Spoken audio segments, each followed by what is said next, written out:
What's up, y'all? You're checking out Living Corporate on YouTube. Make sure you like, comment, subscribe, and hit the notification bell in that corner so you keep up to date with all the dope content we're creating here, driving real talk in the corporate world.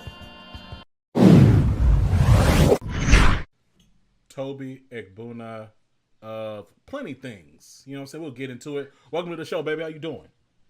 I'm all right, man. How are you?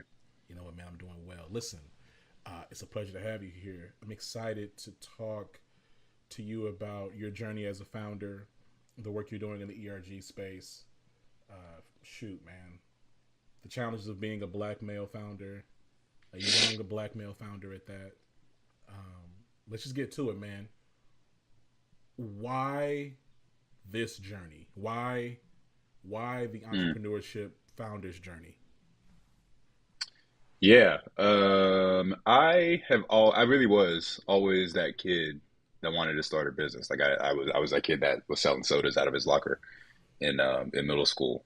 And I took business classes very early on. I knew I wanted to go to college and major in business. I always knew that. And I always knew I wanted to start my own thing because I interned once at a bank as a teller, which is like the most truly the most boring job you can get. It paid very well, especially for high school. Like I was getting something like $20 an hour in high That's school. a It was lot crazy, back but then. Yeah, that's a a lot. lot, a lot. That's true. That's a decent amount now. But No cap. I was working.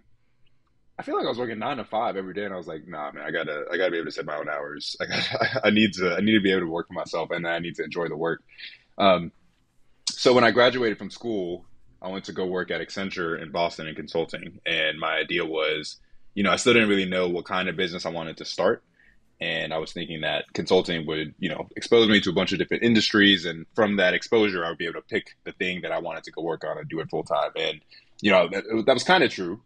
But most of the consulting work I did was in the energy space, which I wasn't super interested in. But I did a lot of kind of side project work as a diversity recruiter for Accenture, going back to my alma mater at UNC. And that's how I got into DEI. And then at that point, I was like, okay, I think the business I want to start is probably in this space. So we first launched Chezie, which was originally Diversify as like a job review platform, kind of like a Glassdoor, but for people from underrepresented communities. And then we pivoted into what we're doing now, focusing on helping companies enable and activate their employee resource groups. We pivoted into this space in October 21. So, but I mean, the short answer is I always wanted to be a founder, and the thing for me was just figuring out the perfect intersection of like entrepreneurship and something I was passionate about, right? And that's what we found. It's interesting. You talk about like selling drinks, selling at your locker. When I was in elementary school, my first business, my first hustle. Now, this might date me a little bit because I think I'm like a few years old. Because we're both in. Did you just turn 30? I'm about to turn 30. Don't put that on me yet. I got 45 more days. Respect. Okay, yeah, it's Yeah. different. Your knees feel mad different. I turned 34 this year, and like my knees feel so different than when I was 29. Yeah. I promise. But anyway, this is gonna date me a little bit. But when I was in elementary school, I was selling Dragon Ball Z pictures. So I would go online. But here's the thing. I only had dial-up back then. So, and we had just got dial-up. We were late, right? Like, shout out to my mom doing everything she could. Had a phenomenal childhood. But we were late on internet. We had dial-up. So I didn't have enough internet to download the Dragon Ball Z picture, Super Saiyan 3 Goku and Trunks and all these other people. I couldn't do it because the internet was too slow. And plus, it was too much color. It was going to jack up my printer. So what I did was I built a team, and they had faster internet than me. So I would mobilize parts of my team to print out the pictures, and then we would, at recess, sell the Dragon Ball Z pictures. $5, $10, $20. You know what I'm saying? That was my hustle. You know what I'm saying? I actually really appreciate you saying that like in a very hushed tone. As if the feds are still looking for you to this day. Real talk, man. They're still trying to find out. If it was Nintendo, they own Living Corporate That's by true. now. You know what I'm That's saying? true. People say different about their copyrights, but I respect the idea of knowing that the 9 to 5 thing wasn't for you. It's also interesting because you and I worked at Accenture at the same time. It's just that you were in New York and I was in Houston. So kind of getting to this piece on Chezie, right? Like you say, you started as really like a glass door for Yeah. marginalized perspectives and stories in terms of their own reviews and experiences. Talk to me about what, like, why the pivot? Mm. We So we worked on the Glassdoor idea for about a year and a half, and for super early stage startup standards, we had a decent amount of success. We had somewhere around like 1,500 signups. We'd gathered about 1,500 reviews. Yeah. We actually had like $1,000 in MRR, like people were actually paying us, but we were still working. We were working on it part time. Like I was working at Accenture the entire time. My sister, Yeah. my co-founder, was working at IBM the entire time, and we were Yeah. like both pretty eager to jump into it full time. We were like, $1,000 ain't gonna cut it if we're gonna Mm-mm. jump into this full time. You know what I mean? Mm-hmm. And it kind of just came to our heads, and we were just thinking like, maybe this isn't what this business is supposed to be. So we took a step back. We started to think about what else we could do, what we felt more confident in, what we felt was a bigger opportunity, and we thought about software. And at first, we were just like, we need kind of just like a Salesforce or a HubSpot, right? That the way that those tools automate everything for sales and marketing, we need that, but for DEI. And that's what we tried to build at first. Showed it to some people. Everybody was like, "Yeah, this is trash. Not interested." But a friend of mine who was working at Peloton at the time, I showed it to her. She was not interested. And then she followed up. She was like, "Hey, I know you're working on this software. Do you have anything like this, but like specifically for ERGs?" And I said, "No, but tell me what you think." And she was like, "Well, we have 35K. My boss gave me 35K to go out and find something." And I was like, 35K? That's per year? You know what I'm like? I was like, what? So That sound like $1 million. literally $1 million coming from 1,000 a month, 35K from one person in 1 year was like Right. Yeah, that's absurd. right. Especially, and that's like you get that lick once, and you ain't even gotta like Right. You hustle don't have to. to hustle. Yeah, Exactly. You you get just that get it. one time and you have it good for the next 12 months. So, um, we mocked something up. I showed it to her. She was like, "Yeah, this was like a real like working product. This would be it." And I'm not like, we should have honestly done some more due diligence because we were just like, "Nah, that's it. Let's go. We're going all in. We're doing ERGs." We built the product. We unfortunately did not sign Peloton, but we signed our first company, Chegg. I think we launched the product maybe like October 1st, and Chegg came knocking. They came to us Yeah. mid-October, and we built a rapport with them. They took a chance on us because at that point, the product was brand new, plenty of bugs, plenty of stuff not working. They were just Yeah. like, "Let's do it." And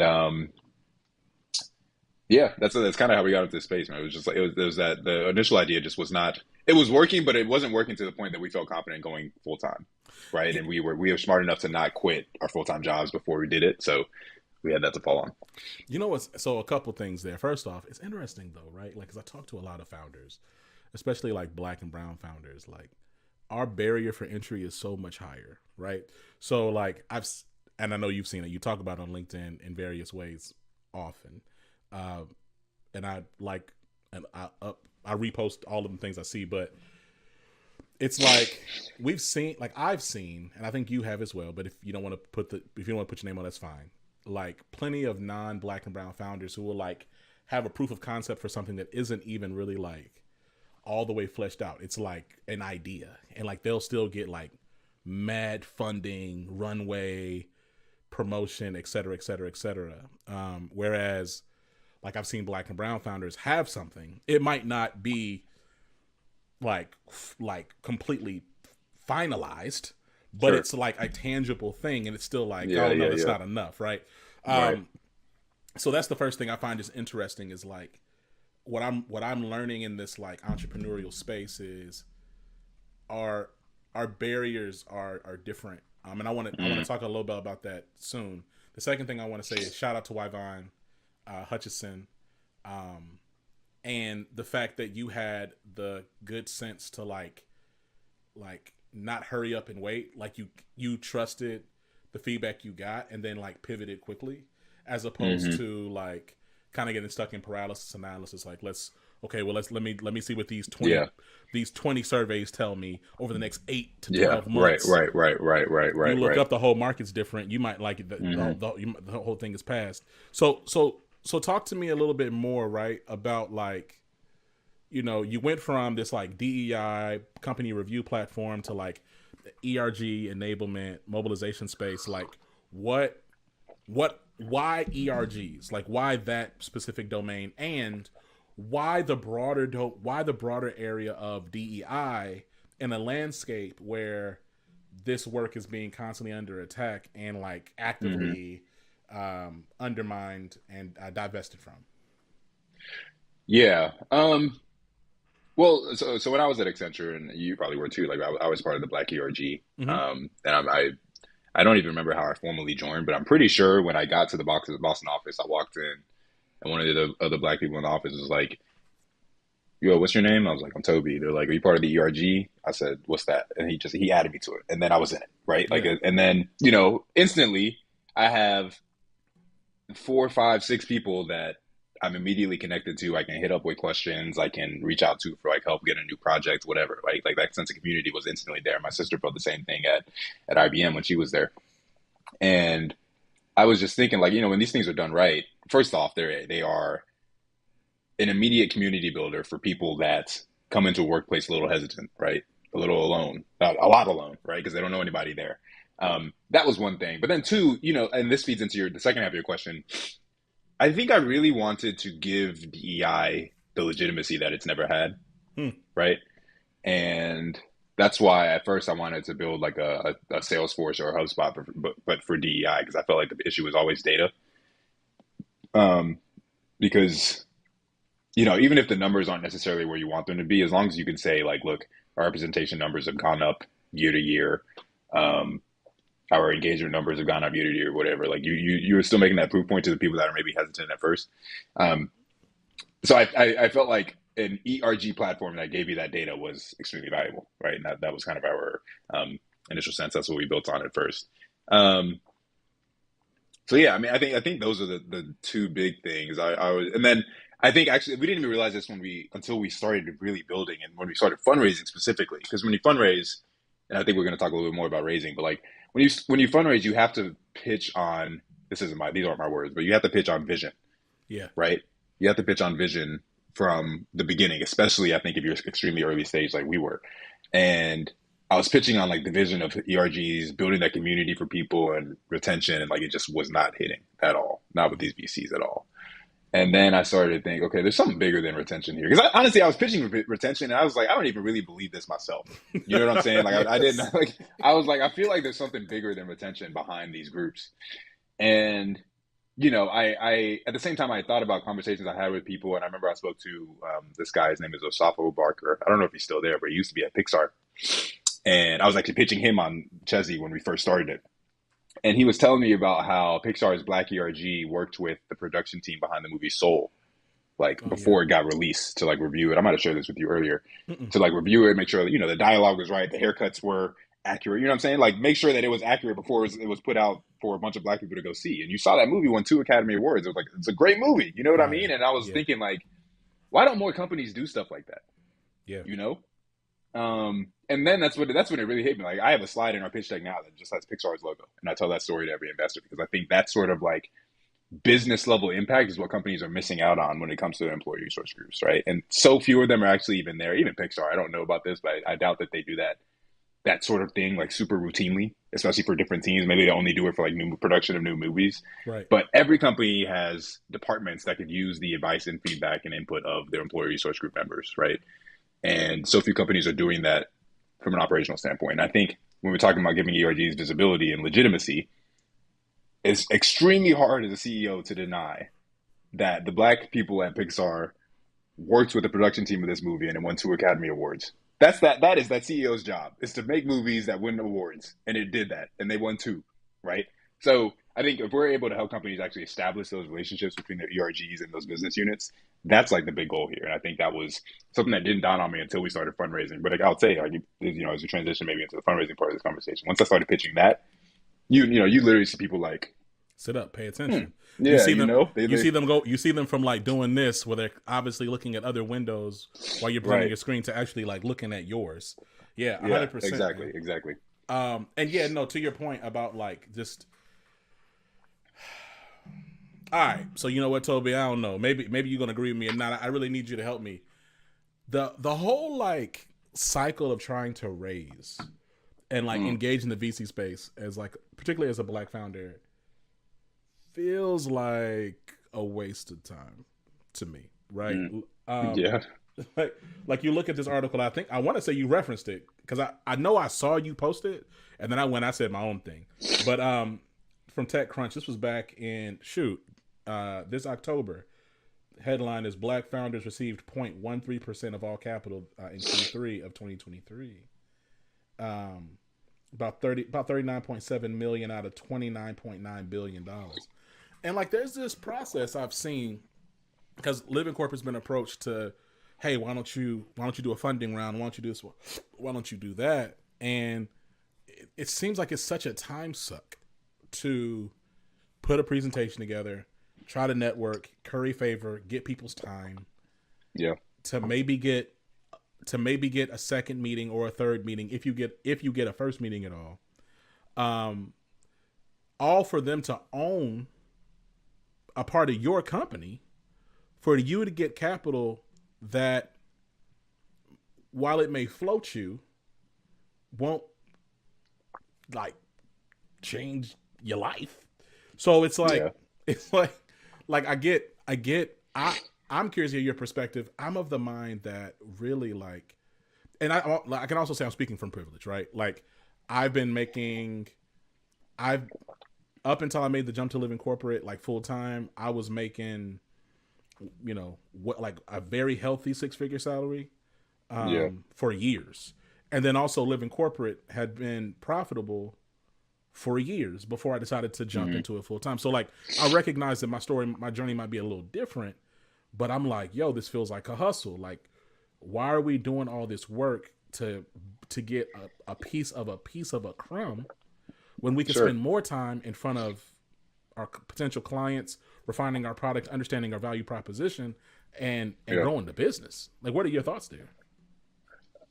I don't disagree with you.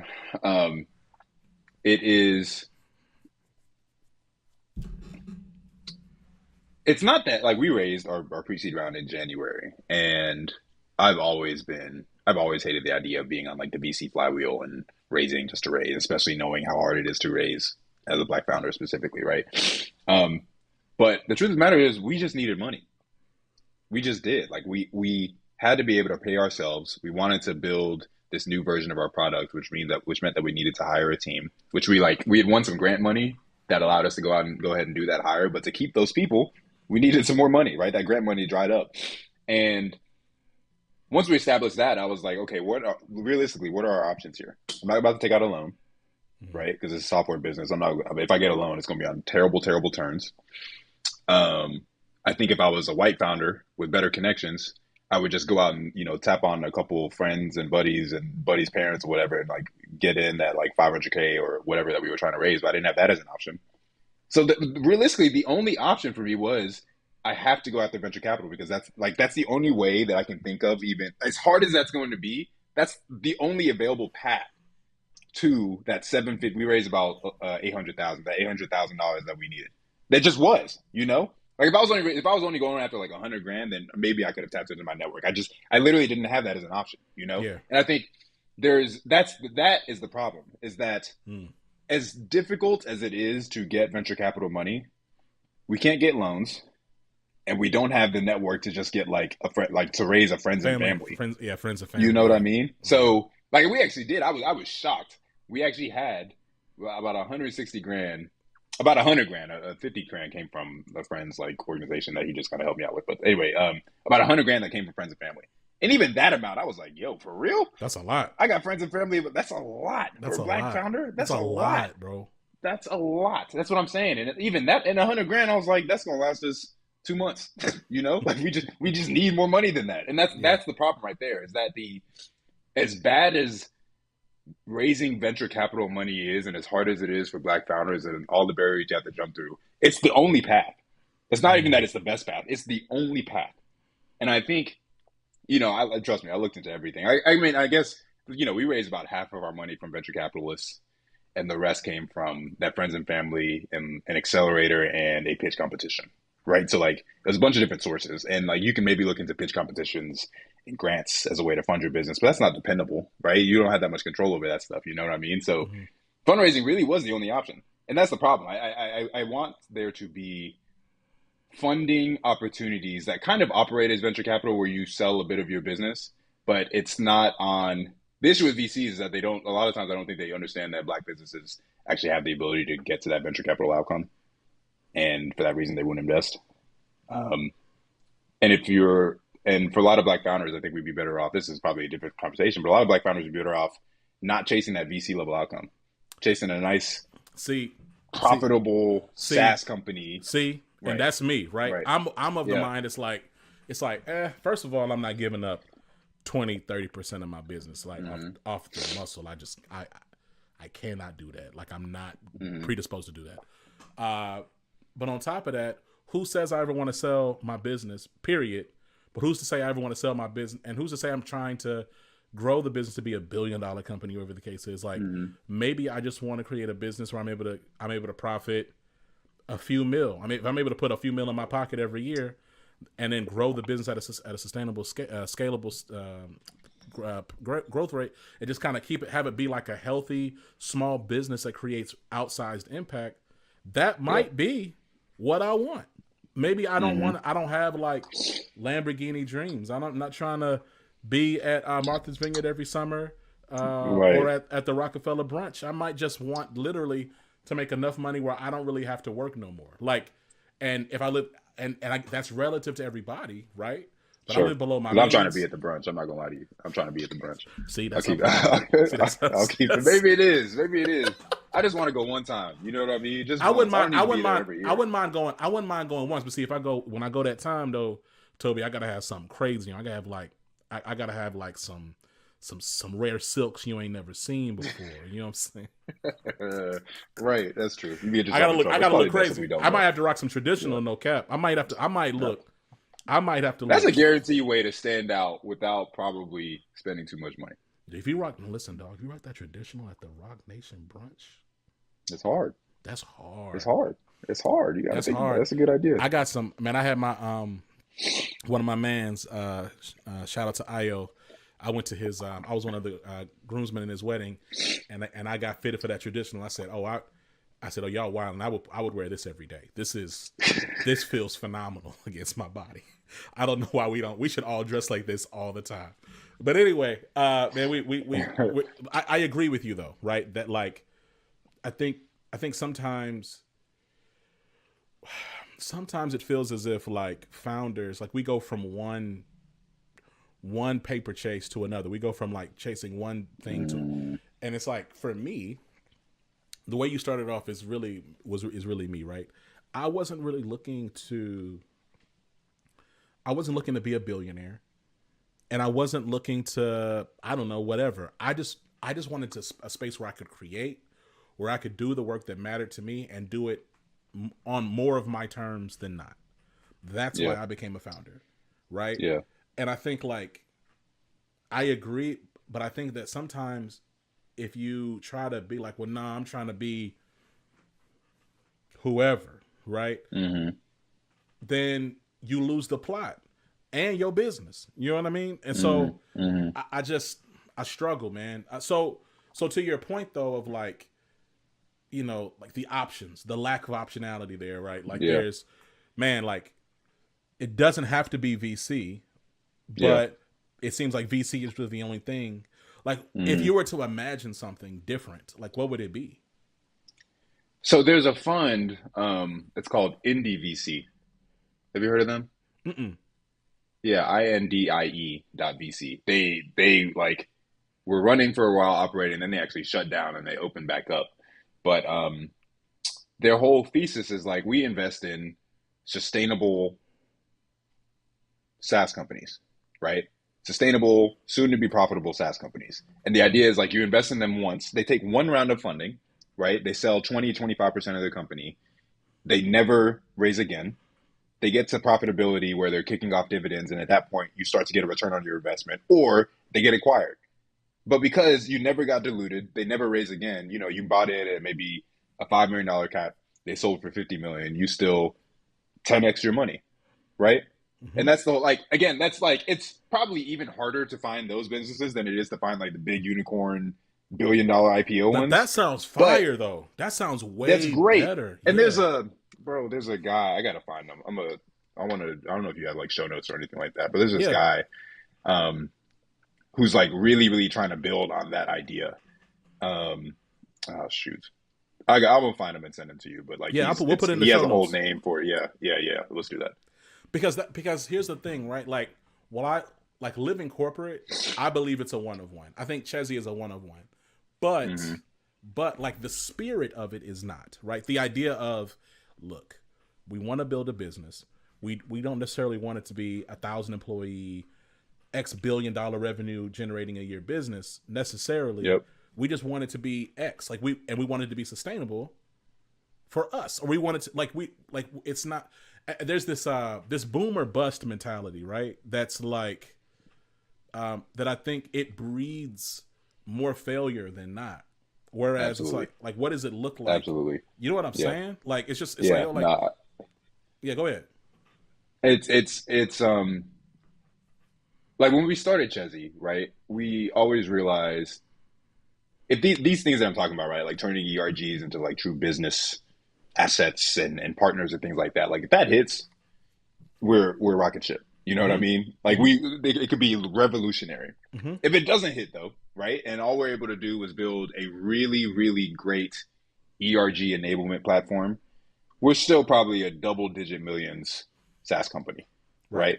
So like, but my idea is like, I'm cool with either. Right. Obviously, I want the former, Right. but I'm very fine with the latter. Right. But the one thing that's not an option is that we burn out, Yeah. that we totally flame out because we raised too much money too fast. We tried a bunch of things. We invested in a bunch of growth channels, all these other things, right? That is one thing that's not an option. Yeah. And I think the more you buy into the idea of I got to get to $1 billion income and I got to do it in 7 to 10 years, the more likely you are to flame out, right? Yeah. And we need for Black founders especially, man. Like if you are lucky, like if you are lucky enough to raise even like 10, 20,000 from your friends and family because they bet on you, you can't do that. You can't do that, right? Like for Brad or whoever else that got that money from his uncle maybe doesn't need that money back. My friends and family want that money back. They expect that money back, which is They why expect that money back. that's a whole separate conversation. And if I don't know how much you even want to get into it, but like I'm aware of like different like we're talking about Black founders, but like the Black diaspora is diverse, right? The Hmm. pressures that a Nigerian founder has are not going to be the same as the pressures that a Black Right. American founder has, Yeah. or the pressure Yeah. that a Black Islander has. Like, you know what I'm saying? I will say that the through line is that all of our family gonna want their money back, but but That's like true. but like like different families, man, different family dynamics, man. Like you might already be supporting an aunt or an uncle over like in Nigeria right now.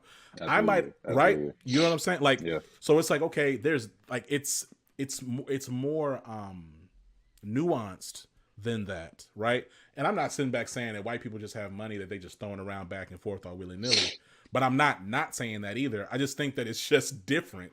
It's genuinely different with founders that are Black and brown in terms of how they're even getting their capital and the pressure of receiving that capital and what to do with it, right? Like I remember Hmm. I've seen threads, right, of people who are like, oh, okay, yeah, I got this money from this friends and family round, and we wasted half of it because we spent it the wrong way or we didn't realize what we were doing. And I was like even that I can't imagine, right? Like if like your uncle gives you 15 bands, but when they give you when he gives you those 15 bands, he has the explicit expectation that you're gonna know what to do with that 15 bands and give him his back plus Yeah. whatever y'all agreed Plus on, some. Plus plus some. some, Exactly. right? Yeah. So it's just wild, man. So let's talk a little bit more though about like the micro and macro aggressions of being a Black founder, right? Because you posted some other stuff, and I was like, oh, Toby be out, and he be in these streets with me. I said, oh, Toby Yeah. be outside. He Yeah. outside with Yeah. the hyenas, like so. So let's talk a little bit about like the hustle and grind of that, right? So like, what are some common micro and macro aggressions that you experience and just trying to like get a meeting and like spinning your wheels to like get in front of potential Mm. investors? Like what does that look like, and like what are some common pitfalls and things you would recommend for other Black and brown founders to avoid? Mm-hmm. Mm-hmm. I've got a lot of thoughts on this one, man. I would start this actually with kind of I did make a LinkedIn post about this recently, but I got a lot more to say on it. Like just a letter to investors, right? Yeah. I think investors are in this interesting position where they are consistently getting messages, cold calls, texts, calls, whatever, intro requests from people asking them for money, right? And naturally, when that happens, you can't even blame them, but naturally, when that happens, you start to like feel yourself a little bit, right? Mm-hmm. You start to feel like you don't need to treat this specific founder in any way. I don't need to respect their time. I don't need to give them an update. Nothing. I can just do what I want because at the end of the day, in 99% of cases, if I ignore them for a year and then I come back and I'm like, hey, I'm ready to write a check, they're gonna take that check, right? And it's true. That's a very true thing. But I promise you, for these investors, it's going to for the 1%. I'll say this, for the 1% of the founders that you actually do want to invest in, they will remember. I am in that 1%, and I will remember everyone that was rude, that was on their phone during the meeting, that was 10 minutes late to the call and never hit me back or just ghosted me entirely. I remember every single one of them. I literally have a list in my Notion page of everyone that ghosted me with the ghosted emoji. I'm not playing. And I think, again, it's natural, right, for you to feel that way, but you have to, investors need to understand that like they need us. It's not the other way around. Founders, as we've just talked about, founders can operate without VC money. You don't need VC money at all. VCs have nothing to invest in if founders are not raising money. Facts. Keep that in mind, right? If the founders go away, the VCs die. It's not the other way around. Yeah. So that's one thing, just as kind of a lesson to investors, and I think that is the summary of it all. But in terms of pitfalls for founders that are going through it, one, you have to remember that it's a journey. Like I've never been. I remember I will never forget this either. I was in Chicago. I was with my partner, my girlfriend, for her birthday. We were visiting my sister, and it was a Friday afternoon. I had a VC call. I'm like 30 calls into the raise, a bunch of no's, a bunch of like hard no's too. Like not even, you know what I mean? Like there was one person that went into due diligence, but everybody else was like, nah, we'll pass. And I had this call with these investors, and I jumped on. I gave my pitch, crickets. During the pitch, I can like not a single person actually looking at the screen. Everybody looking this way, that way, very clearly texting, whatever. I'm like, are there any questions? They said, no, that's good.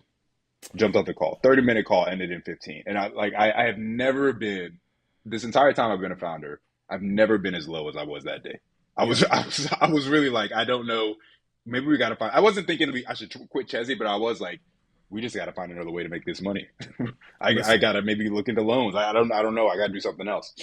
And to any founders raising out there, like, you have to remember, like, the way I would think about it realistically was like, I would not start to be like really down or worried until you got to like 70 no's. It's got to be a lot. And even 70 low key is kind of a lower amount. We got to 87. Our 88th was a yes. Yeah. You just got to remember, like, it is truly a marathon, right? And you will get better at pitching as time goes on. And I think, like, if I knew everything I knew about pitching now, it would not have been 80 to 87 no's. It would have been 20, right? Like, I'm just better at it. But keep in mind that it is truly a marathon. You will get better over time, and you're just gonna hear hella no's. It's just going to happen, right? Yeah. Last thing I'll say in terms of like more tactical advice here is like, especially if you're early stage, which most Black founders are, there are very few Black founders that make it to the point where they're not early stage. Mm-hmm. I said this before.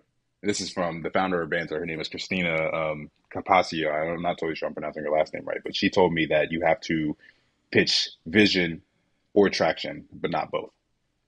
You can't pitch both, right? And as you said, a lot of Black founders, we're scrappy, we're hustlers, right? Like, we're going to find a way to get some traction. And that's a mistake that we made. We were doing about 100K in ARR pre like with just myself and my sister, right? Like it was just us, right? Product built in no code, no funding, no nothing. So we were like, oh, we got great traction. Like this raising thing is going to be easy. And that's what we went out and raised on it first, was the traction. But VCs think big. They think about like, how do you get from 100 to 1 million, right? Mm-hmm. And they were looking at that path and they had questions about it. But then once I started to pitch on the vision, right, I understood that, and I started to pitch on the vision of ERGs as business resources, and I told the story of Pixar, and I talked about like different applications for different companies using these groups and how our product can help you enable that. The conversation got way different, and I got into deep diligence with multiple funds who I believe genuinely told me, look, I still think this is a little early, but please keep me on your investor updates. Let me know if I can introduce you to other people. Like that's also a lesson. It's another conversation. This is a lesson on how to actually treat a founder, even if you're not investing, right? But Right. I genuinely got people that were like seriously interested, deep into due diligence, and then we got our first yes, right? We got our first check. So those are three things. One is a lesson to investors: don't be a dick. Straight up. I don't know if I can say that word on this podcast, but don't be a dick. As advice to founders, keep pushing. Just keep pushing, push through the nose. Try to get to the no as quickly as possible. This is probably another like kind of side lesson I put in there. Get to the no as quickly as possible. And then 3, pitch vision or traction. For most of us, it's vision. It's got to be vision. Pitch like how big this thing is that you're working on and what it could look like if you win. Yeah, it's wild. Like, so 2 things I really like about. So I can tell, and I'm gonna say this. I'm like, I can tell based on the way your eyebrows are set. You're petty like me. I can tell. So like, you're right. You are correct. So you're correct. And I thought that when we first met off mic, but then when you said you had the list with the ghost emojis next to them and you keep track, I was like, oh, wait, that's my energy. So it's interesting. It's interesting though. Like, I think like the idea of the no, right? Like getting to and through the no is actually a good thing. Like as long as you're intentional about it, because you can learn. Like you can learn from the no. You're still building your brand through the no. And then, to your point, like no one's going to say no forever. The yes is there. It's just behind some no's, right? And so counting the no's is cool, right? Like tracking the no's is great. Like, but just keep going, right? Now, I'm coming from it from more of like a sales perspective because like we've had to bootstrap living corporate, and we're profitable straight through our own revenue. We didn't really. Let me say that. But we did a Kickstarter. We've done 2 Kickstarters, but certainly weren't generating the numbers you're talking about, Toby. You big bands. No. So this is talking about like I think total. I want to say like our total revenue through Kickstarter was like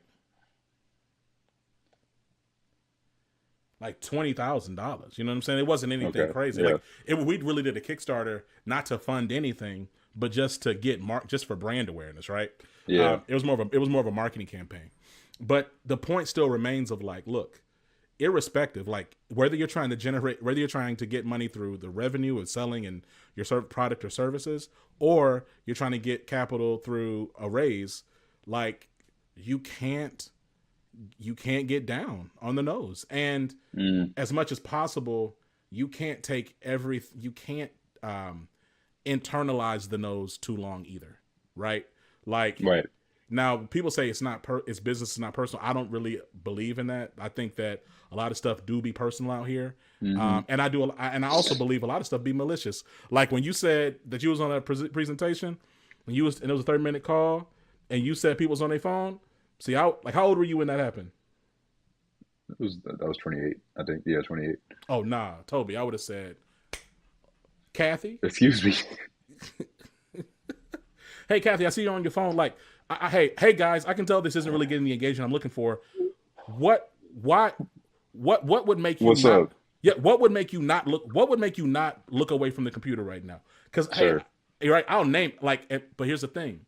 Like everybody's different, but what I'm saying is like, even if, because at a certain point, like, I feel like you've been in situations where you get on the call and 5-10 minutes in, it's dead. It's dead. So you might as well go ahead and get what you can out of that dead conversation, right? Like there have been times, you know what I'm saying? Like I've been on calls and I'll say like, okay, I'm trying to sell one of our experience management solutions or things of that nature, and I like to force the no, I want to accelerate the no, right?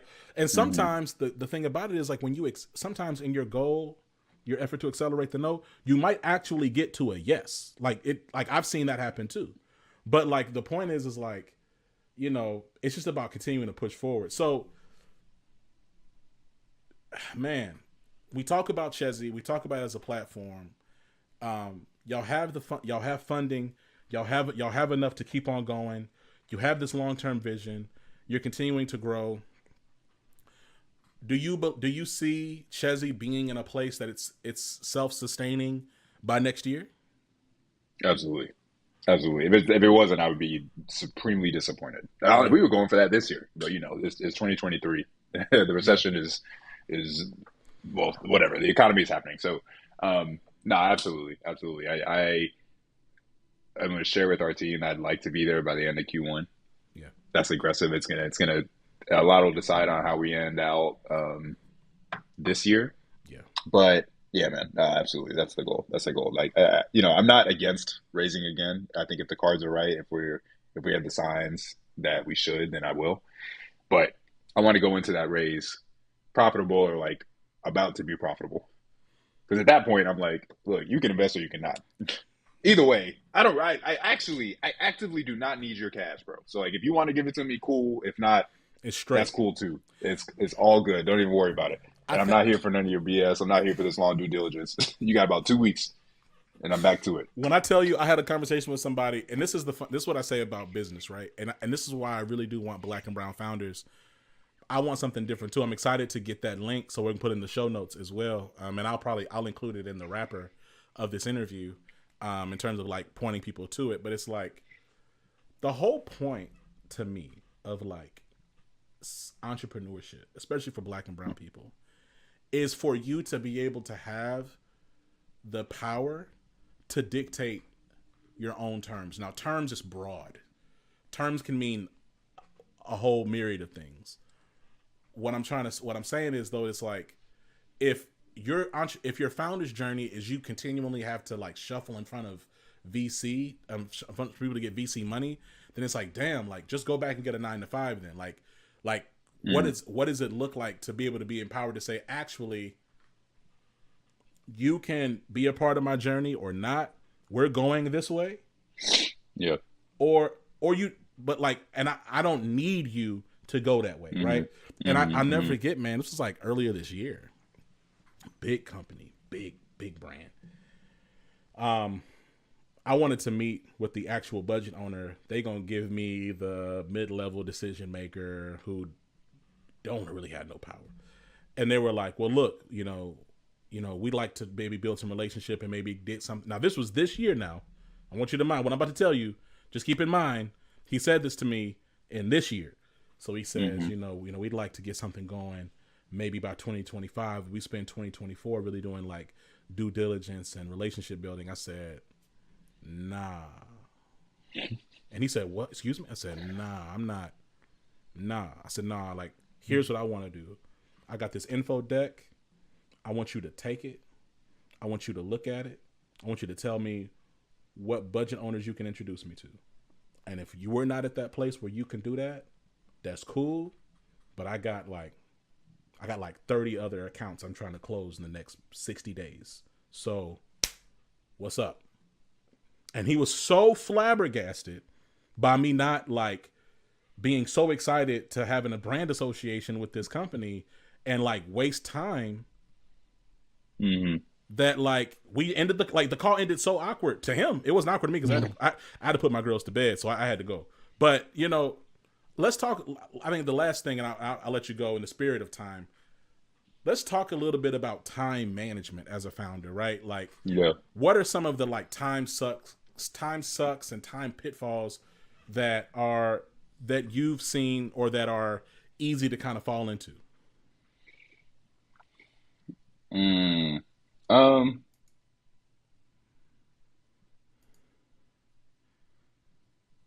mean, the way I think about time management is, I need to spend my time doing things that I am actually the only person on the team that can do, right? And when I say the team, I mean our contractors, because we have a lot of those. We have an executive assistant. We have Chat GPT. I put that thing on the team. You know what I mean? Like, if anybody else on the team can do this, with the exception of our engineers and my sister, like if any of our contractors can do this or it can be automated or whatever, I give it to that person, right? So the things that I'm working on that I exclusively work on are product decisions, right? No one else has a context. Talking to customers, right? I'm not letting anybody else do that. And then there's admittedly, there's some like administrative stuff that I could probably hand over, but it just feels like I don't want to give our EA access to our payroll. You know what I mean? I'm just like, I'm gonna take the 30 minutes a week and do this. And that's how I think about it, man. It's so easy, I think, to get into data entry or stuff like that because it's like tangible, right? Like you can see it, you can be done with it, you can like feel good that you checked off the box on your to-do list. And every now and then I'll like put things like that on my to-do list just so I can like kind of kickstart my productivity. But if you're spending a lot of your time on things that you could very easily outsource for $10 an hour, you got to drop it. I can't remember where I got this from. Like I think CEOs need to value their time at something crazy. Like $500 an hour. I would say crazy rate. I was about to say a band, but you're right. At least 500. Yeah. When you think about like some of the major, like when you think about big four consultants, their rate is anywhere from $5,000 to like $2,000. 100%. 100%. Exactly. You got to value your time at that level. And then once you do that, you're like, damn, I'm about to do this data entry. It's going to take me 2 hours. That's $1,000. There's something else I could be doing for this company that's worth closer to $1,000 than this data entry that I could do for 20 by handing it over to our VA. I'm surprised. I was hoping that you talk a little bit also about the time suck of even like entertaining certain potential quote unquote investors and like knowing when like some of those conversations are. I didn't even consider that because I get those emails weekly. I don't respond. Yeah, I don't. If someone hits, because a lot of times you can tell like this is an automated email. First of all, right. This is coming from your associate. Second of all, I'm not, if I want to talk to this phone, I'm not trying to talk to the associate anyway. I want to talk to the partner. Right. So, I like for those specific things, like cold sales emails, things like that, they're so far, you know what I mean? I see those and I trash them right away. I don't ever ignore them right away. I don't even entertain them. Yeah.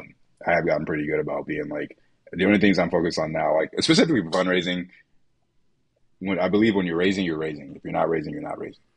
It's just that simple, right? You don't need to have, let me just kind of check in conversations with people. You don't need to have like random, like somebody tried to get me to like pitch Chezie to them, like have a full pitch deck ready. I was like, no, I can give you a conversation, right? I can tell you like what we've done the last year, but you want me to update my pitch deck and give you like a full 10-minute thing? No, I'm not doing that. For what? No. For what? I haven't updated my pitch deck in a year because I haven't needed to, So, yeah, man, the things that I do on the day-to-day are direct to the business impact level stuff.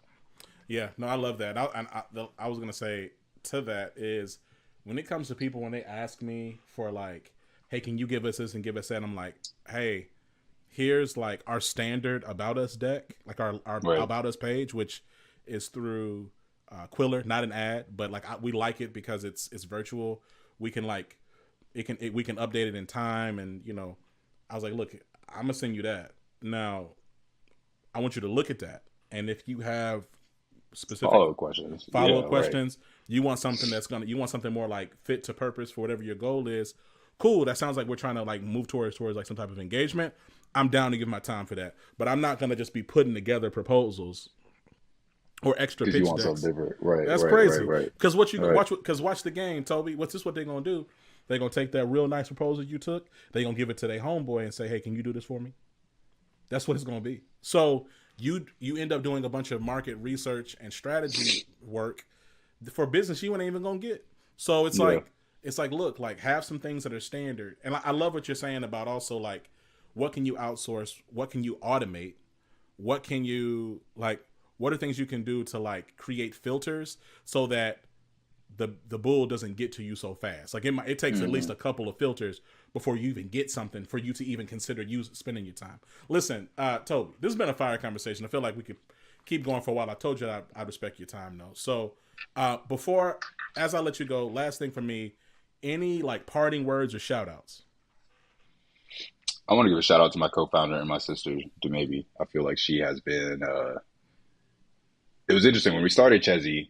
I was definitely the one that was pushing it. I was the one even like flow. Like I think at first she was not at all thinking about full time, and then I gradually saw her get more and more into it, and now she's just taking full on ownership of everything sales and marketing that we do, and much more than that even.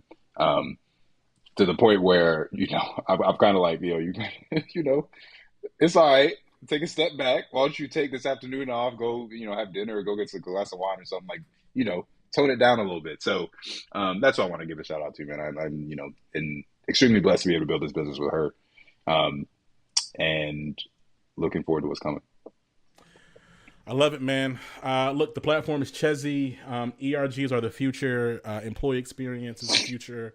Organizations that do not invest in their EX strategy and how it drives their go-to-market strategy are doomed to fail. So it is. It's more than critical that organizations invest in platforms and tools that help to mobilize that, like Chezie. This is not even an ad. That's off the love, off the strength. Toby, consider you a friend of the show. Look forward to talking to you soon, brother. I appreciate that, man. Let me know when this comes out. I'll send you the information about that guy I was referencing, and we can hopefully get that in the show notes. But appreciate you having me on. I appreciate you. Peace. Okay. Thanks, man.